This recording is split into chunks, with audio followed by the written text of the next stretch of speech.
जी Nepal HD television अब तपाईं सँगसँगै।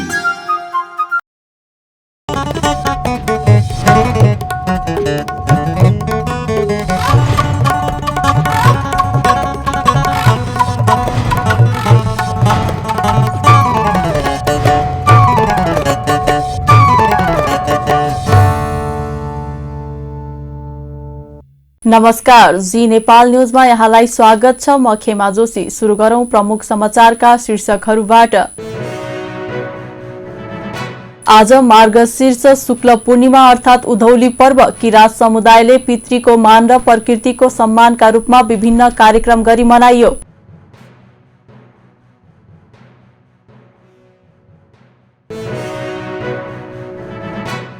विभिन्न जात जातिका भाषा भाषी र मौलिक संस्कृति मुलुकको गौरव भएको प्रधानमन्त्री देउवाको भनाई। मौलिक संस्कृतिलाई लोप हुन नदिनतर्फ सजग हुन आग्रह।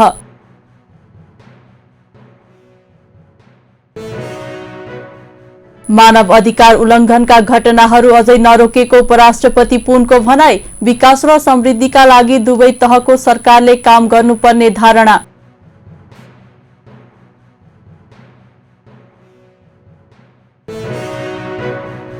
गुजरातमा भाजपाको 152 स्थानमा अग्रता। हिमाचलमा भाजपा र कंग्रेस बीच कड़ा प्रतिस्पर्धा।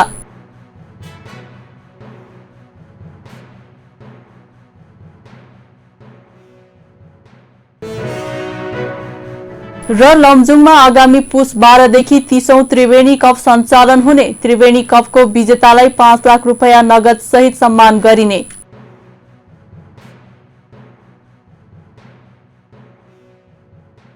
अब समाचार विस्तारमा।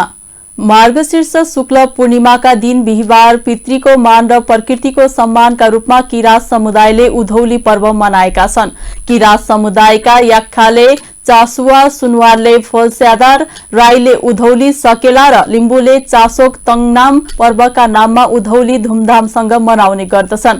किरात समुदायले आफूले लगाएको अन्नबाली पाकेपछि आफ्नो इष्ट देवतालाई चढाउने, खानका लागि अनुमति माग्ने तथा पितृलाई स्मरण गर्ने दिनलाई याख्खाले चासुवा, सुनवारले फोलस्यादार, राईले उधौली सकेला र लिम्बूले चासोक तङनाम पर्वको नाममा मनाउँछन्। बाली लगाउने बेलामा भने किरात जातिमा यावा अर्थात उभौली पर्व मनाइने प्रचलन छ। भूमि पूजाका लागि किरात महिला तथा पुरुष जातीय वेशभूषामा सजिएर च्याब्रङ बाजाको तालमा धान नाच नाच्दै पर्व मनाउने स्थानमा पुग्छन्। उपत्यकामा ललितपुरको सानो हात्तीवन किरात कालदेखिको ऐतिहासिक धार्मिक तीर्थस्थल मानिन्छ। किरातको ऐतिहासिक पवित्र धार्मिक स्थल सानो हात्तीवनमा किरात चाड विशेष रूपमा मनाइन्छ। किरात राई याख्खाका केन्द्रीय अध्यक्ष जीवन हातोचो राईले आफूले लगाएको अन्नबाली पाकेपछि प्रकृतिलाई धन्यवाद प्रकट गर्दै पितृभूमि र प्रकृतिलाई पूजा गरी नयाँ अन्न चढाएर यो पर्व मनाइएको जानकारी दिनुभयो। उधौलीका अवसरमा ललितपुरको हात्तीवनमा रहेको साकेला स्थानमा पूजा आराधना गरी एक आपसमा शुभकामना आदान प्रदान गरी मनाइएको उहाँले बताउनुभयो। वैशाख पूर्णिमा हुन्छ, त्यस पछाडि हामीले चाहिँ नै प्रकृतिसँग वर मागेर खेत बारी खनजोत गरेर हामी चाहिँ भूमि पूजा गरेर त्यस पछाडि हामीले चाहिँ खेतीहरू गर्छौँ र त्यसबाट चाहिँ नै उब्जेको र त्यसबाट चाहिँ पाकेको अन्नबालीहरूलाई हामीले चाहिँ नै बटुलेर घरमा चाहिँ जब चाहिँ हामीले सङ्ग्रह गर्छौँ त्यस पछाडि त्यो सिधै चाहिँ ग्रहण गर्नु हुँदैन र भूमिलाई फेरि पनि प्रकृतिलाई चाहिँ धन्यवाद स्वरूप चाहिँ नै यो उधौलीको चाहिँ नि एउटा पूजा गरिन्छ र यो उधौलीमा चाहिँ नै प्रकृतिलाई, भूमिलाई र चाहिँ पितृलाई पहिलोपटक त्यो अन्नलाई चढाएर त्यस पछाडि चाहिँ धन्यवाद प्रकट गर्दै र सामूहिक रूपमा चाहिँ सम्पूर्ण चाहिँ छर छिमेक समुदायहरू चाहिँ मिलेर चाहिँ यो चाहिँ होइन एउटा माया सद्भावहरू बाँड्दै चाहिँ उधौली चाहिँ सुरु हुन्छ र यस पछाडि चाहिँ अब खन जोत विभिन्न चाहिँ नि यो चाहिँ कार्यक्रमहरू हुँदैन र उधौली भन्नुको कारण चाहिँ विशेष गरी अब जाडो याम सुरु भएको कारणले गर्दाखेरि माथि लेकतिरबाट चाहिँ तपाईँ पूजापछि आफ्नो परम्परा अनुसार चण्डी नाच, च्याम्रुङ नाच,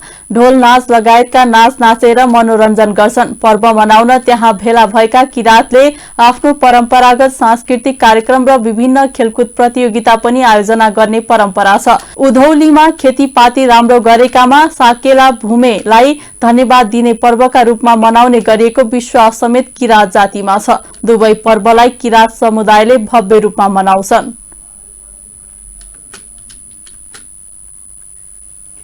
प्रधानमन्त्री शेरबहादुर देउवाले विभिन्न जात जातिका भाषा भाषी र मौलिक संस्कृति मुलुकको गौरव भएको बताउनु भएको छ। 19औं राष्ट्रिय ज्यापु दिवस तथा योमरी पूर्णिमाका अवसरमा बिहिबार काठमाडौँको बसन्तपुरमा आयोजित कार्यक्रमलाई सम्बोधन गर्दै प्रधानमन्त्री देउवाले विभिन्न जात जातिका भाषा भाषी र मौलिक संस्कृति मुलुकको गौरव भएको बताउनु भएको हो। उहाँले ज्यापु समुदायले नेपालमा मौलिक कला संस्कृति र कला कौशलको क्षेत्रमा विशिष्ट योगदान पुर्याएको भन्दै प्रशंसा समेत गर्नुभयो। प्रधानमन्त्री देउवाले मौलिक कला र संस्कृतिलाई जोगाउनु सबैको कर्तव्य भएको भन्दै नेपाल सरकारले ज्यापु संस्कृतिको विकासका लागि अक्षय कोष स्थापना गरेको जानकारी दिनुभयो।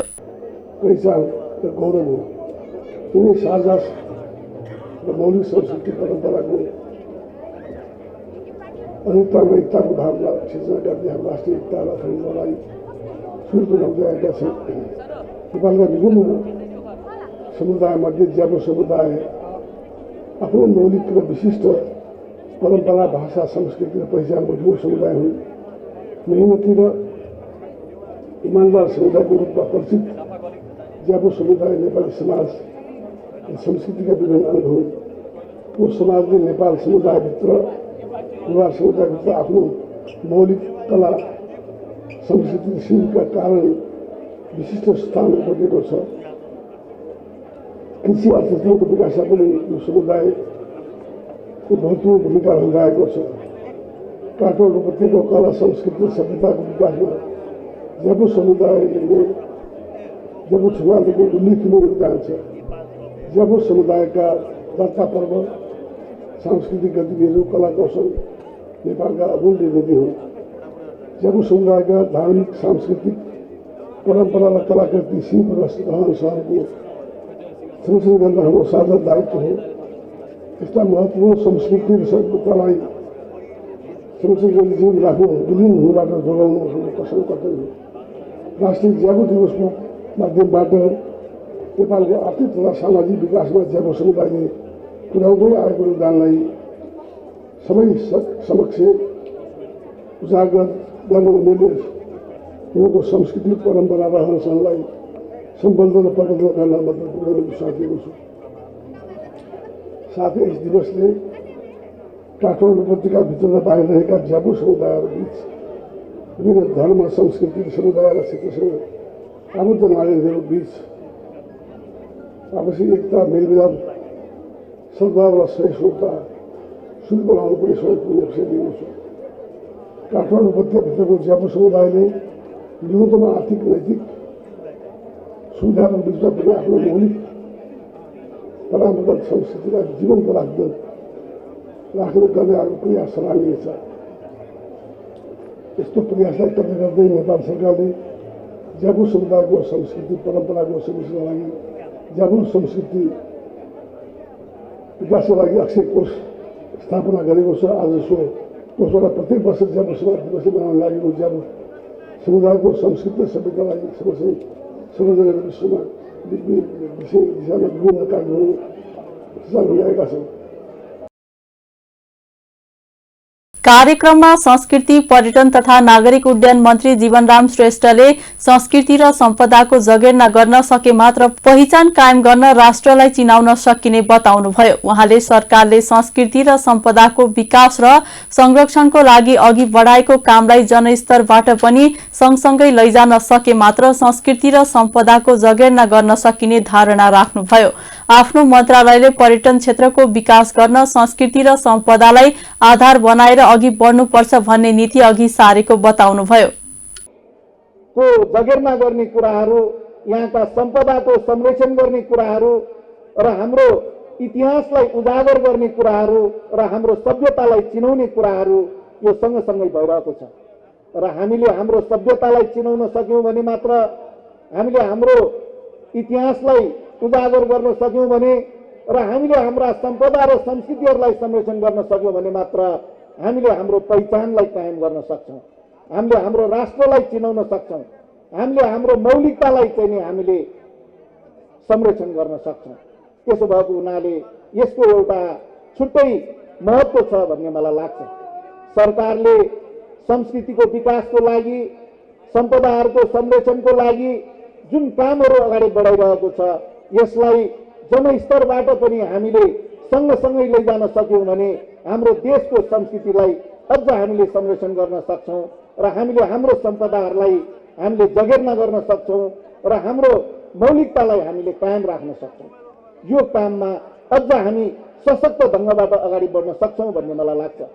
त्यसैले अहिले पर्यटन मन्त्रालय, संस्कृति यो पर्यटन तथा नागरिक उद्यान मन्त्रालयको तर्फबाट हामीले हाम्रो देशको पर्यटन क्षेत्रको विकासको कार्ययोजना अगाडि सार्दाखेरि उपत्यकाको पर्यटन क्षेत्रको विकास यहाँको संस्कृति र सम्पदालाई आधारित बनाएर गर्नुपर्छ भन्ने मान्यतालाई अगाडि सारेका छौँ, त्यो नीतिहरूलाई अगाडि सारेका छौँ। त्यसैले हाम्रो देशको पर्यटन क्षेत्र यो सिजनल खालको पर्यटन होइन, नेपाल एउटा 12 महिना पर्यटकको चाहिँ गन्तव्य स्थल हो भन्ने कुरालाई हामीले अगाडि सारेका छौँ। यसको लागि हाम्रो उपत्यका जहाँका चाहिँ प्रकृति, जहाँका चाहिँ एउटा हावापानी, जहाँको एउटा चाहिँ मौसमहरू, यो सबै हिसाबले 12 महिना यहाँ मान्छेहरू घुमफिर गर्न सक्ने, यहाँ आएर रमाउन सक्ने खालको एउटा विश्वमै नभएको वातावरण हामीसँग छ र यहाँ हामीसँग रहेका संस्कृतिहरू, हाम्रा सम्पदाहरूलाई हामीले चिनाउन सक्यौँ भने यसले एउटा पर्यटकहरूलाई थप आकर्षण बनाउन सक्ने एउटा अवस्थाहरू पनि छन्। त्यसैले यसमा आधारित गरेर पर्यटन क्षेत्रको विकास गर्नुपर्छ भन्ने मान्यतालाई हामीले अगाडि सारिरहेका छौँ। यो हिसाबले हामीले हाम्रो यो जुन खालको एउटा ज्यापु दिवस मनाइरहँदाखेरि हाम्रो उपत्यकाका धेरै संस्कृतिहरू, हाम्रा सम्पदाहरू यो समुदायमा आधारित रहेर अगाडि बढिरहेको अवस्थाहरू छन्। त्यसो भएको हुनाले यो ज्यापु दिवस मनाइरहेको अवस्थामा योसँग सम्बन्धित रहेका हाम्रा संस्कृतिलाई संरक्षण गर्ने कुरा पनि त्यतिकै महत्त्वपूर्ण रहेको छ। हाम्रा बाबाहरू, हाम्रा संस्कृतिहरू, हाम्रा सम्पदाहरूलाई हामीले जगेर्ना गर्ने कुरा। त्यस्तै कंग्रेस नेता प्रकाशमान सिंहले ज्यापु दिवस तथा यमरी पूर्णिमा उपत्यकाको एउटा ठूलो उत्सव भएको भन्दै पुर्खाले स्थापित गरेको मौलिक संस्कृतिलाई लोप हुन नदिनतर्फ सजग हुन आग्रह गर्नुभयो। उहाँले नेवार समुदायको संस्कृतिलाई नेपाललाई विश्व सामु चिनाउने सशक्त माध्यम बनाउनु पर्नेमा जोड़ दिनुभयो। स्थापित गरेको हाम्रो यो चाहिँ जुन मौलिक जुन संस्कृति हो, यो त्यो संस्कृतिलाई पनि हामीहरूले त्यसलाई चाहिँ टोटल्ली माइनस गर्ने चाहिँ मिल्दैन भन्ने कुरामा हामी चाहिँ त्यसमा सजग हुनुपर्छ भन्ने कुरा म भन्न चाहिँ चाहन्छु। यो खास गरेर हाम्रो चाहिँ पहिचान भनेकै हाम्रो चाहिँ भाषाको पहिचान हो। यो चाहिँ नेवारी भाषाको चाहिँ यसको चाहिँ जुन हामीहरूले एउटा चाहिँ जोड दिएर जुन रूपमा अगाडि बढाउनु पर्ने हो त्यसमा चाहिँ सबै मिलेर चाहिँ अब हामीले चाहिँ काम यसमा चाहिँ गर्नुपर्छ भन्ने कुरामा पनि हामी सबैले यसलाई चाहिँ महसुस गर्नु राम्रो हुन्छ भन्ने मलाई लागेको छ। र त्यति मात्रै नभइकन, भाषा मात्र नभइकन, त्यस्तै गरिकन हाम्रो चाहिँ जुन संस्कृति छ, हाम्रो चाहिँ जुन कल्चर छ, नेपालको साँच्चै भनौँ भने यो चाहिँ विदेशीहरूले चिन्ने भनेकै यो नेवारी कल्चरबाट चाहिँ नेपाललाई चाहिँ चिनाउने एउटा चाहिँ एकदम सशक्त माध्यमको रूपमा चाहिँ हामीले चाहिँ यसलाई चाहिँ अझ काम गरेर चाहिँ अगाडि बढाउनु पर्छ भन्ने। ज्यापु दिवस एवं यमरी पूर्णिमाका अवसरमा काठमाडौँका नेवार समुदायले चामलको पिठोबाट बनाएको परिकार यमरी सहित र्याली निकालेका थिए। र्यालीमा सहभागीहरू नेवार समुदायको परम्परागत पोशाकमा सजिएका थिए। सो र्याली बसन्तपुरमा पुगेर सभामा परिणत भएको थियो। नेवार समुदायमा बिहान सबेरै यमरी पकाई देवी देवतालाई चढाई हर्ष र उल्लासका साथ यमरी पूर्णिमा मनाउने परम्परा छ। केटाकेटीदेखि बुढाबुढीसम्मले मन पराउने भएकाले यस रोटीको नाम यमरी रहेको बताइन्छ। नेवारीमा योको अर्थ मन पराउनु र मरीलाई रोटी भनिन्छ।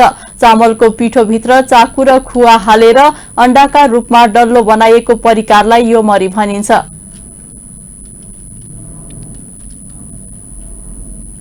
उपराष्ट्रपति नन्दबहादुर पुनले मानव अधिकार उल्लंघनका घटनाहरू अझै नरोकिएको बताउनु भएको छ।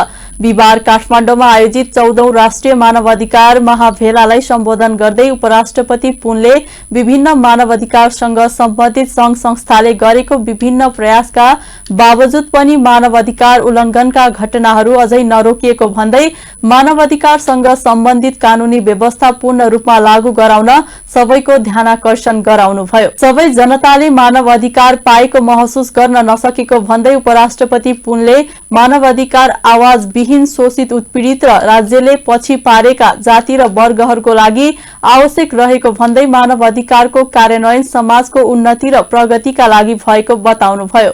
उहाँले मानव अधिकारको पूर्ण पालना भएको ठाउँमा विभेद, उत्पीडन, गरिबी, अन्याय र अत्याचार नहुने बताउनुभयो। उपराष्ट्रपति पुनले मंसिर 4 गते सम्पन्न आम निर्वाचनको पूर्ण परिणामसँगै संघ र 7 प्रदेशमा सरकार बन्ने भएकाले उक्त सरकारले मानव अधिकार र सुशासनको क्षेत्रमा राम्रो काम गर्ने विश्वास पनि व्यक्त गर्नुभयो।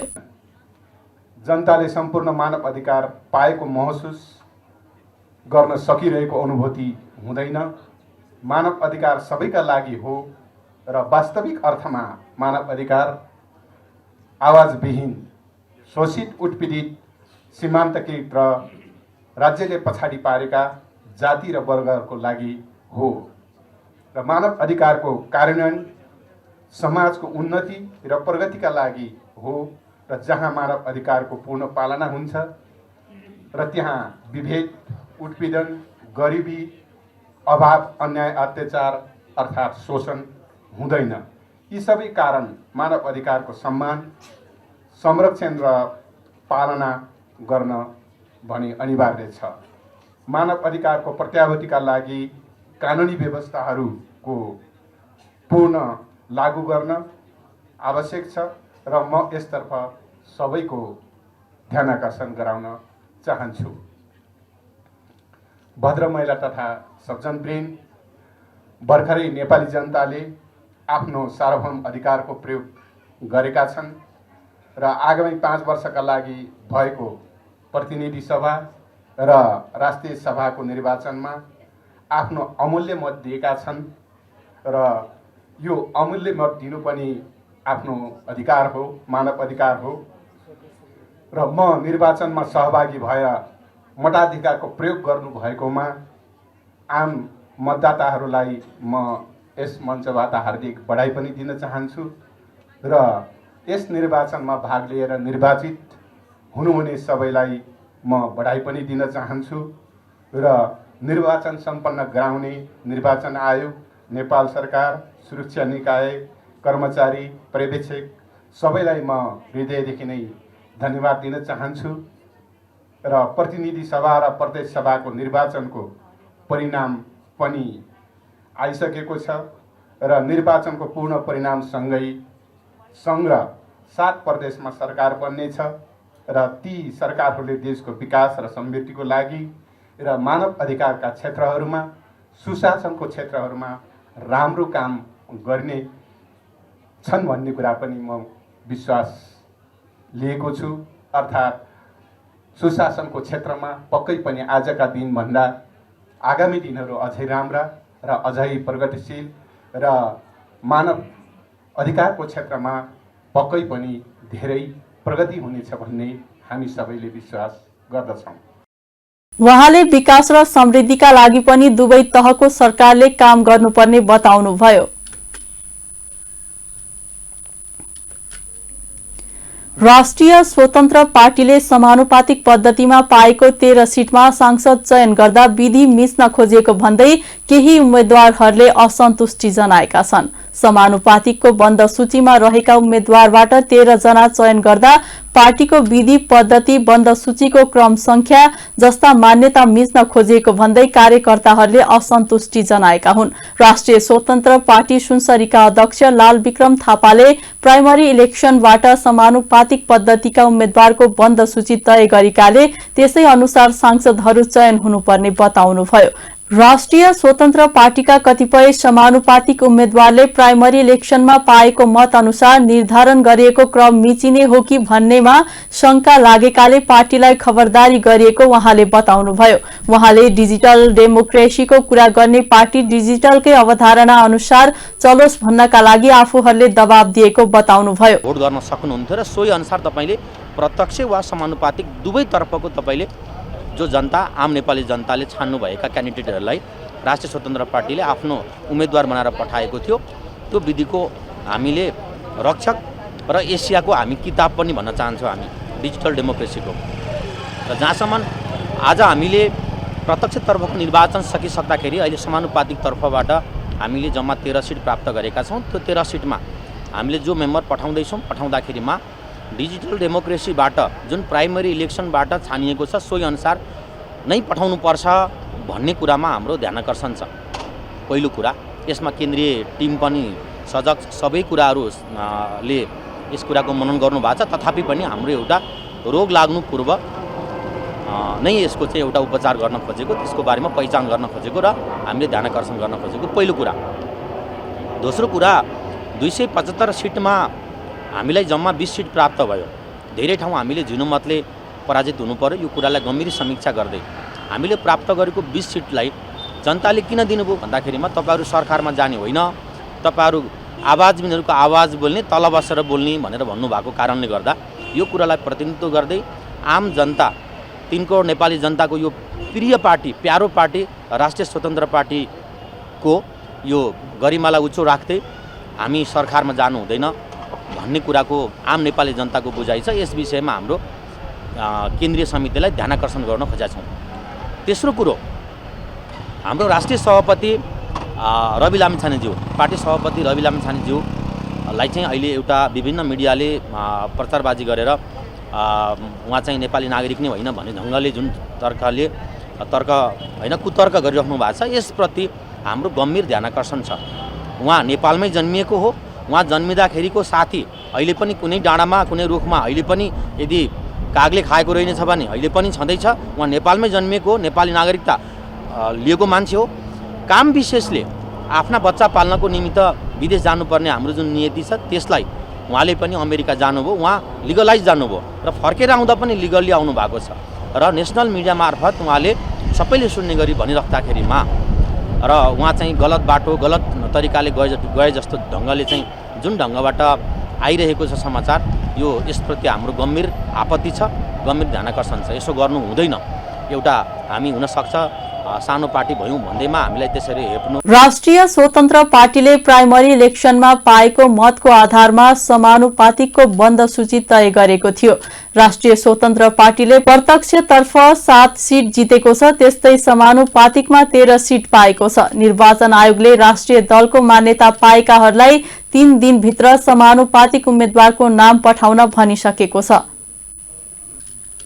राष्ट्रिय विभूति भिरकुटीको शालिग भिरकुटी मण्डपमा स्थापना गरिएको छ। महिला, बालबालिका तथा ज्येष्ठ नागरिक मन्त्री उमा रेग्मीले बिहिबार काठमाडौँको भिरकुटी मण्डपमा राष्ट्रिय विभूति भिरकुटीको शालिग अनावरण गर्नुभएको थियो। शालिग अनावरणपछि बोल्दै मन्त्री रेग्मीले नेपालकी राजकुमारी भिरकुटीको विवाह चिनिया शासक सङचङ गोम्पोसँग भएपछि नेपाल र चीनको दौत्य सम्बन्ध स्थापित भएको भन्दै भिरकुटीको शालिग निर्माण गरेपछि भिरकुटीको भन्ने बारे सबैले जानकारी पाउने बताउनुभयो। उहाँले राष्ट्रिय विभूतिहरूलाई चिनाउनु राज्यको दायित्व र कर्तव्य भएको बताउनुभयो। मन्त्री रेग्मीले संस्कृतिलाई बिर्सन थाले देशमा पाश्चात्य संस्कृतिको हावी हुने भएकाले राष्ट्रिय विभूति र संस्कृतिको संरक्षणमा जुट्न आग्रह गर्नुभयो।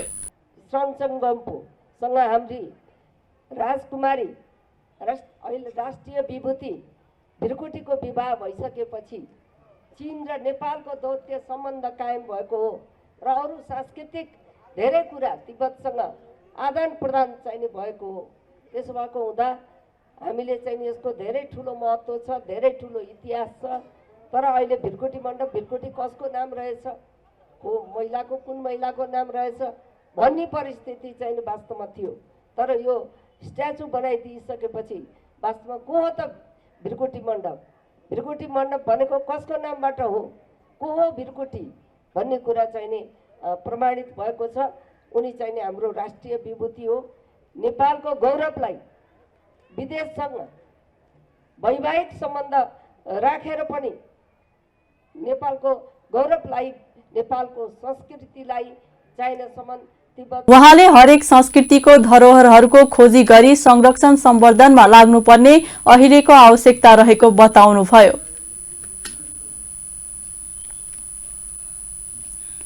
नेपाली कांग्रेसको केन्द्रीय कार्य सम्पादन समितिको बैठक आगामी शनिबार बस्ने भएको छ। शनिबार दिउँसो 1 बजे पार्टीको केन्द्रीय कार्यालय बीपी स्मृति भवन बीपी नगरमा बस्ने बैठकमा निर्वाचनको समीक्षा हुनुको साथै नयाँ सरकार गठनबारे छलफल हुने बताइएको छ। बैठकमा केन्द्रीय कार्य सम्पादन समितिका पदाधिकारी एवं सदस्यहरूलाई अनिवार्य उपस्थितिका लागि अनुरोध गरिएको मुख्य सचिव कृष्ण प्रसाद पौडेलले जानकारी दिनुभयो। बाँके डुडुवा गाउँपालिकाको गाउँसभा अझै बस्न सकेको छैन। यसले गर्दा यहाँ सम्पूर्ण सेवा प्रभावित भएको छ। समयमा गाउँसभाले बजेट नल्याएपछि स्थानीयले पाउनुपर्ने सेवा ठप्प भएको छ। कर्मचारीहरूले तलब भत्ता समेत पाउन सकेका छैनन्। स्थानीय तहको चुनावपछि गाउँपालिकामा बन्ने कार्यपालिकामा एमाले लगायतका केही दलले अवरोध खडा गरेपछि अहिलेसम्म उक्त पालिकामा तनाव भइरहेको स्थानीय बताउँछन्। चालू आर्थिक वर्ष 2079 र 80 को साउनदेखि हालसम्मको तलब भत्ता तथा चाडपर्व खर्च गाउँपालिकाका कर्मचारीले खान पाएका छैनन्। अन्य सबै विषयगत सेवाहरू समेत प्रभावित भएको छ। अहिले स्वास्थ्य चौकीमा सिटामोल समेत छैन भने प्रयोगशाला, स्वास्थ्य सेवा, पशु, कृषि लगायतका सेवा प्रभावित भएको गाउँपालिकाका प्रमुख प्रशासकीय अधिकृत कृष्ण प्रसाद पौडेल बताउनुहुन्छ। कर्मचारीले तलब नपाउँदा उनीहरूको दैनिक खर्च, घर भाडा, छोराछोरीलाई पढाउन नसक्दा समस्या भएको बेथनी स्वास्थ्य चौकीका प्रमुख हेमन्त शर्मा बताउनुहुन्छ। उहाँले भन्नुभयो, राजनीतिक विवादको मारमा हामी परेका छौं। हाम्रो काम भनेको सेवा दिने हो। अहिले घर खर्च धान्न समस्या छ, तर जनप्रतिनिधिहरूले यो समस्या बुझ्नु भएको छैन। अध्यक्ष चौधरीले जनताबाट निर्वाचित जनप्रतिनिधिले गाउँपालिकाको समग्र हित र विकासका लागि मुख्य भूमिका निर्वाह गर्नुपर्नेमा व्यक्तिगत र दलीय स्वार्थबाट प्रेरित भएको आरोप लगाउनुभयो। विपक्षी दलका नेकपा एमालेका डुडुवा गाउँपालिका 6 का वडाध्यक्ष मोहनराम मिश्रले गाउँपालिकामा आफूहरूको बहुमत भएकाले हाम्रा एजेन्डालाई पहिलो प्राथमिकतामा राख्नुपर्ने माग गर्नुभयो। उहाँले पालिकामा कार्यरत करार सेवाका कर्मचारीको व्यवस्थापन केही ऐन र कानून संशोधनको प्रक्रिया गरेमा मात्र सहमति गर्ने बताउनुभयो। बाँकेको नेपालगञ्ज बजार उपभोक्ता मैत्री हुन सकेको देखिँदैन। यहाँको बजार उपभोक्ता मैत्री हुनै नसकेका कारण बाँके, बर्दिया लगायत आसपासका जिल्लाका उपभोक्ता सामान्य घरायसी सामान खरिदका लागि पनि रूपैडिया बजार जाने गरेका छन्। नेपालगञ्ज बजार सुनसान देखिएको छ। रूपैडियामा उपभोक्ताको भीड़ले बाटो काट्ने समस्या हुने गरेको देखिएको छ। नेपालगञ्जमा 500 पर्ने सामान रूपैडियामा 2 देखि 300 को बीचमा उपभोक्ता खरिद गर्दै आएको बताउँछन्। नेपालगञ्ज बजारका व्यवसायी जमुनाहा बन्द हुने बित्तिकै लुट तन्त्रको दाउमा लाग्ने गरेको उपभोक्ताको गुनासो छ। वर्षौंदेखि यहाँ यही चलिरहेको छ, तर पनि नेपालगञ्जका व्यवसायी लुटले खेलोलाई रोक्न सहमत हुँदैनन्। यसले यति बेला रूपैडियामा नेपाली उपभोक्ताको भीड़ बढेको छ। रूपैडियामा नेपाली उपभोक्ताको भीड़ देखेपछि नेपालगञ्जका व्यवसायीको निद नै हराम भएको देखिएको छ। रूपैडियामा बजारमा किनमेल गर्ने नेपालीको भीड़ छ। नेपालगञ्ज र कोहलपुरका पसलहरूमा भने छिटफुट मात्रामा ग्राहक भेटिने गरेका छन्। खुल्ला सिमाना र भारतीय बजारसँग नेपाली व्यापारीले प्रतिस्पर्धा गर्न नसक्दा वर्षेनी नेपाली व्यापारी मारमा छन्। सरकारी निकायको उदासीनता र व्यापारीले उपभोक्ता मैत्री व्यापार गर्न नसक्दा नेपालगञ्जमा नेपाली उपभोक्ताको आकर्षण बढ्न नसकेको देखिएको छ। तपाई मासु खाँदै हुनुहुन्छ, खानुहुन्छ भने तपाईले होस पुर्याएर मात्र खानुपर्ने अवस्था बजारमा देखा परेको छ। बाँकेमा स्थानीय बासिन्दाहरूको सूचना र दबावमा कहिले बेवारिसे भन्दै साइकलमा, मोटरसाइकलमा त कहिले गाडीमा समेत गाई र गोरुको मासु सप्लाई हुने गरेको बाँके प्रहरले बारम्बार अभियुक्तहरूलाई पक्राउ गरी अनुसन्धान गरेको सूचना सार्वजनिक गर्दै आइरहेको छ। घटनाको अध्ययन गर्न जाँदा जिम्मेवार कार्यालयका प्रमुखको सिट खाली पाइएको छ।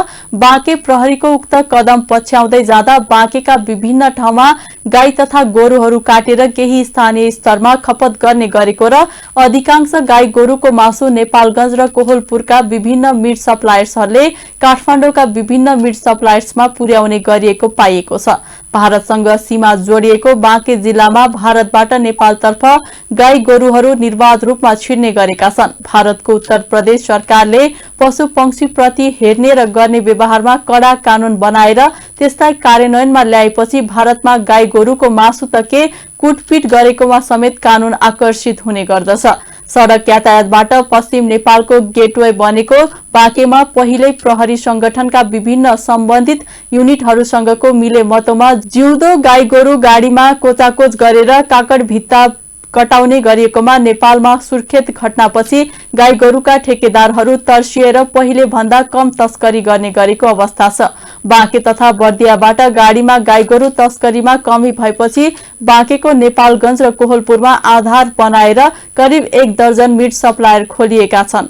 पछिल्लो केही समय यता भारतमा पशु क्वारेन्टाइन चेक गरिएको प्रमाणपत्र भएका खसी बोका मात्र नेपालमा भन्सार हुँदै आयात गर्न पाउने कानूनी व्यवस्था छ। तर बाँकेमा भन्सार छलेर तस्करी मार्फत खसी बोका आयात सँगसँगै राँगा भैंसी नेपाल छिराएर काट्ने र त्यसका नाममा छरपष्ट पाइने गाई गोरु काटेर बाँकेबाट काठमाडौँ लगेर पैसा कमाउने धन्दाले मानिसहरूको जीवनसँग खेलवाड गर्ने काम भइरहेको पाइएको छ।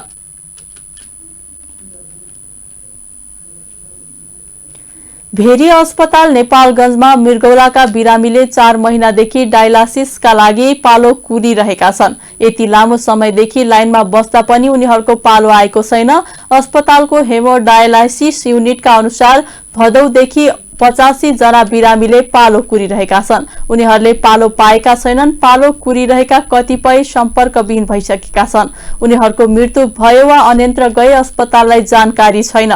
भेरीमा 4 वटा डायलासिस मेसिन छन्। ती मध्ये एउटा आपतकालीन अवस्था र अरू 3 वटालाई नियमित बिरामीलाई प्रयोग गर्ने गरिएको छ। भेरीमा अहिले 36 जना बिरामीले नियमित डायलासिस गराइरहेका छन्। अस्पतालमा थप 6 वटा मेसिन आइपुगेको छ। यी मेसिन आएको धेरै भइसके पनि जडान गरिएको छैन। पानीको समस्याले गर्दा ती मेसिन जडान हुन नसकेको युनिटका प्रमुख डाक्टर पारो श्रेष्ठले जानकारी दिनुभयो। भदौदेखि कोहलपुर मेडिकल कलेज भित्र ठेकेदार कम्पनीले चलाएको डायलासिस मेसिन बिग्रिन थालेपछि भेरी अस्पतालमा बिरामीको चाप बढेको थियो। पछिल्लो हप्तादेखि कोहलपुरमा डायलासिस ठप्प भएको छ। युनिट प्रमुख डाक्टर श्रेष्ठले कोहलपुरमा मेसिन बिग्रिएपछि धेरै बिरामी भेरीमा आउँदा यहाँ चाप बढेको बताउनुभयो। अब अर्थ समाचार। अर्थमन्त्री जनार्दन शर्माले उद्योगी व्यवसायीहरू सड़क आन्दोलनमा नभई उद्योग व्यवसायमा लाग्नुपर्ने बताउनु भएको छ। बिहिबार काठमाडौँमा भएको फिन इलेक्ट्रोटेक 2022 प्रदर्शनी कार्यक्रममा बोल्दै अर्थमन्त्री शर्माले उद्योगी व्यवसायीहरूका समस्या समाधानको लागि सरकार गम्भीर रहेको भन्दै उद्योगी व्यवसायीहरू सड़क आन्दोलनमा नभई उद्योग व्यवसायमा लागेर उत्पादन बढाउनु पर्ने बताउनु भएको हो। उहाँले सरकारले तरलता तथा बैंक ब्याजदर वृद्धि लगायतले उद्योग व्यवसायीहरूका समस्या समाधानको लागि निजी क्षेत्र, राष्ट्र बैंक, वाणिज्य मन्त्रालय र अर्थ मन्त्रालयका प्रतिनिधि सहितको कार्यदल दिएको सुझावका आधारमा काम भइरहेको बताउनुभयो। उहाँले मन्त्री परिषदमा सरकारको निजी क्षेत्रका समस्या समाधान गर्न हस्तक्षेप गर्नुपर्ने माग राखेको बताउनुभयो। मन्त्री शर्माले उद्योगी व्यवसायीहरूले सड़क रोज्नु नहुने भन्दै सरकारले कुनै पनि व्यवसायी सड़कमा आउनुपर्ने वातावरण नबनाउने बताउनुभयो। उहाँले सरकार व्यवसायीहरूका समस्या समाधान गर्ने नीति निर्माण गर्न निजी क्षेत्रसँग सहकार्य गर्न तयार हुँदाहुँदै व्यवसायीहरूले सड़क रोज्न नहुने बताउनुभयो। मन्त्री शर्माले प्रदर्शनी हल बनाउन निजी क्षेत्र तयार भए सरकार सहमति गर्न तयार रहेको बताउनुभयो। नेपाल विद्युत प्राधिकरणका कार्यकारी निर्देशक कुलमान घिसिङले विद्युत खपत बढाउनको लागि प्राधिकरणको लगानी विद्युतीय पूर्वाधार विकासमा केन्द्रित गरेको बताउनु भएको छ। बिहिबार नेपाल विद्युतीय व्यवसायी महासंघले आयोजना गरेको फिन इलेक्ट्रोटेक 2022 प्रदर्शनी कार्यक्रममा बोल्दै कार्यकारी निर्देशक घिसिङले सरकार र प्राधिकरण विद्युतीय आवश्यक पूर्वाधारको विकासका लागि लगानी केन्द्रित रहेको बताउनु भएको हो। उहाँले नेपालमा उत्पादन विद्युत नेपालमा नै खपत बढाउनको लागि विभिन्न ईवी एक्सपोहरू भइरहेको बताउनुभयो। घिसिङले विद्युत खपतको लागि चार्जिङ स्टेशनहरू विस्तार र इन्डेक्स कुकिङलाई प्राथमिकता दिँदै आएको बताउनुभयो। उहाँले विद्युत प्रसारण, वितरण र सब स्टेशनको विकास नभई विद्युत खपत बढाउन नसक्ने बताउनुभयो। उहाँले प्राधिकरण गुणस्तरीय विद्युत र चाहे जति विद्युत सप्लाई गर्ने विद्युतीय पूर्वाधार निर्माण गर्ने चरणमा रहेको बताउनुभयो। घिसिङले गाउँ गाउँमा 100% विद्युतीकरण गर्ने सरकारको नीति तथा कार्यक्रम अनुसार पूरा गर्ने चरणमा प्राधिकरण पुगेको बताउनुभयो। उहाँले अबको 2 वर्षपछि नेपालले विद्युत आयात गर्नुपर्ने अवस्था नआउने बताउनुभयो। उहाँले वर्षाको समयमा विद्युत निर्यात गरिरहेको भन्दै विद्युत निर्यात गर्नु सरकारको सफलता नभए तापनि खपत नभएको विद्युतलाई खेर फाल्नु भन्दा निर्यात गर्नु राम्रो भएको बताउनुभयो। उहाँले विद्युत खपत बढाए मात्रै मुलुकमा समृद्धि आउने भन्दै 1 युनिट विद्युत पनि खेर फाल्न नहुने बताउनुभयो। अब अन्तर्राष्ट्रिय समाचार। भारतीय जनता पार्टी भाजपाले पछिल्लो गुजरात विधानसभाका लागि भएको चुनावको प्रारम्भिक मतगणना अनुसार 152 सीटमा अग्रता लिइरहेको छ।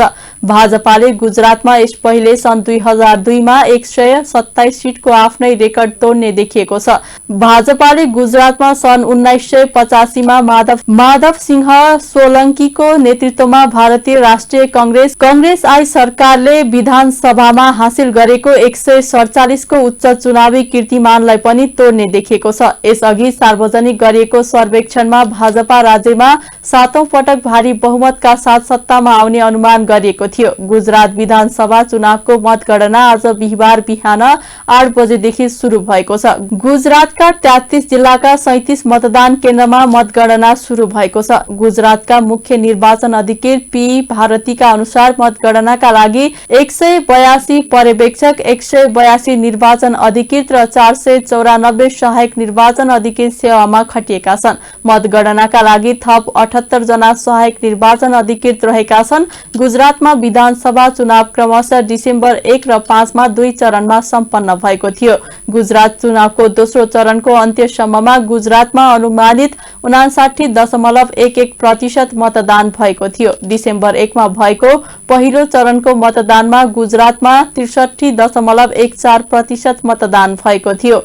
गुजरातमा 27 वर्षदेखि भाजपा सत्तामा छ र प्रधानमन्त्री नरेन्द्र मोदी प्रधानमन्त्री बन्नु अघि सबैभन्दा लामो समयसम्म मुख्यमन्त्रीको पदमा रहेर काम गर्नुभएको थियो। सन् 2017 को विधानसभा चुनावमा कंग्रेसले सत्तारूढ भाजपालाई कड़ा टक्कर दिएको थियो। यसैबीच भारतीय जनता पार्टी भाजपा र भारतीय राष्ट्रिय कांग्रेस आई बीचको कड़ा प्रतिस्पर्धामा हिमाचल प्रदेशमा दुवैले समान 32 सीटमा अग्रता लिएको देखिएको छ। राज्यका 68 विधानसभा सीटका लागि नोभेम्बर 12 मा चुनाव भएको थियो र झण्डै 75.6% मतदान भएको थियो।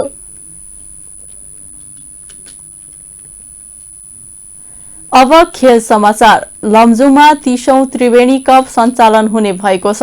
आगामी 12 पुसदेखि 30औं त्रिवेणी कप सञ्चालन हुने भएको हो। लमजुङ सदरमुकाम बेसी शहर स्थित सहजीव खेल मैदानमा सञ्चालन हुने कपमा यस वर्ष 16 टिमको सहभागिता गराउने क्लबले जनाएको छ।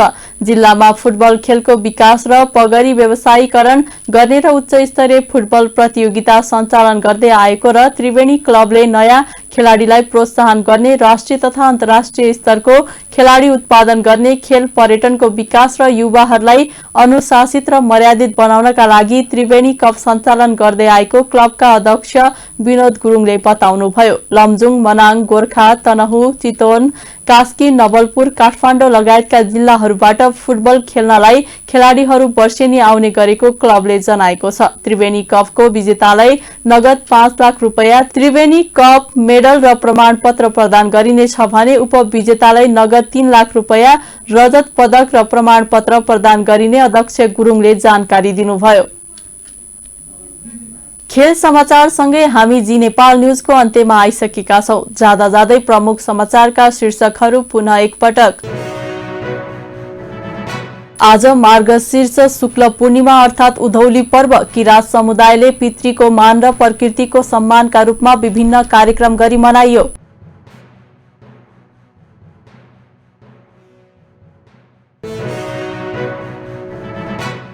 विभिन्न जात जातिका भाषा भाषी र मौलिक संस्कृति मुलुकको गौरव भएको प्रधानमन्त्री देउवाको भनाई। मौलिक संस्कृतिलाई लोप हुन नदिनतर्फ सजग हुन आग्रह।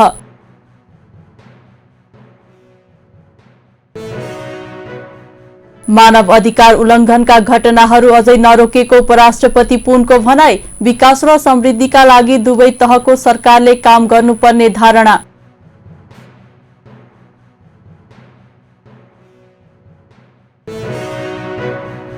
गुजरातमा भाजपाको 152 स्थानमा अग्रता।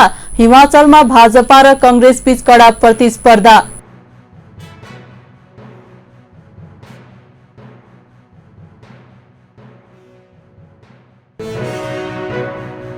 र लमजुङमा आगामी पुस 12 देखि 30औं त्रिवेणी कप सञ्चालन हुने। त्रिवेणी कपको विजेतालाई 5 लाख रुपैयाँ नगद सहित सम्मान गरिने।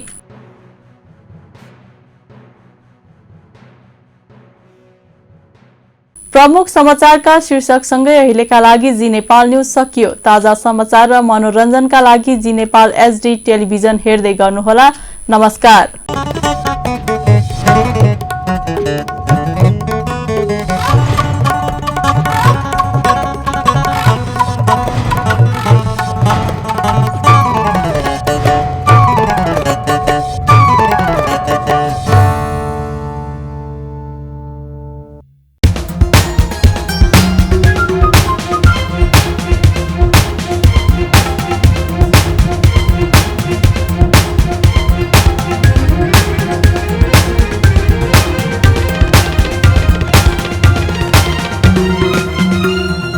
जी नेपाल एचडी टेलिभिजन अब तपाईं सँगसँगै